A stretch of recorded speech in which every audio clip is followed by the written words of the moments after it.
दिगंबरा दिगंबरा श्रीपाद वल्लभ दिगंबरा अंबे माते की जय.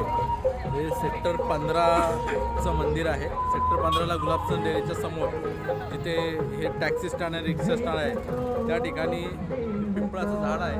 त्याच्या खाली आपल्या सातारा पश्चिम महाराष्ट्रातील बहुतांश लोकांनी मिळून आपले छानपैकी इथं पिंपळाच्या झाडाच्या इथं दिगंबर दत्ताची स्थापना केलेली आहे आणि छानपैकी असं इथं मंदिर बांधलेलं आहे आणि त्याचं वर्धापन दिन हे दरवर्षी या ठिकाणी साजरा करतात.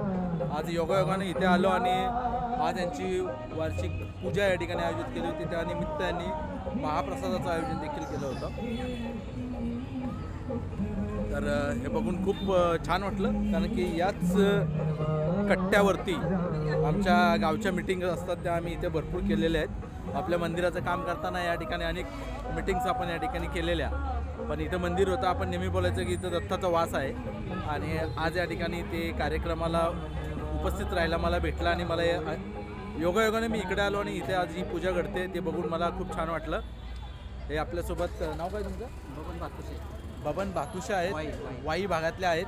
त्यांच्यासोबत मी विचारलं की हे नक्की कोण करतात. त्यांनी सांगितलं सगळे आपला जो वारकरी संप्रदाय असतो ते सगळे मिळून या ठिकाणी ह्या प्रकारचं ही आपली देवाची पूजा अर्चना या ठिकाणी करत असतात. तर खूप छान वाटलं हे बघू. हे आणखी एक महाराज आहेत तर गोळेवाडीचे अनिल गोळे, हे गोळेवाडीचे अनिल गोळे म्हणून आहेत.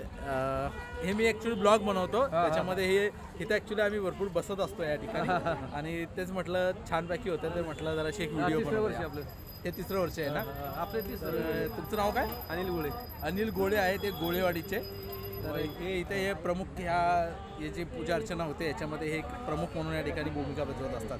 खूप चांगलं काम करता. एक सार्वजनिक ठिकाणी तुम्ही मंदिर बांधले आणि त्याची अशी वार्षिक पूजा वगैरे घालताय ते बघून खूप छान वाटलं. आपलं तिसरं वर्ष आहे.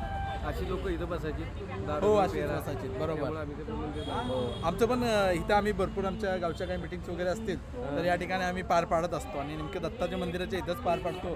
तर ते बघून खूप छान वाटलं आणि आपलाच समाज सर्व करतो ते बघून पण खूप छान वाटलं. खूप खूप शुभेच्छा तुम्हाला. थँक्यू, धन्यवाद.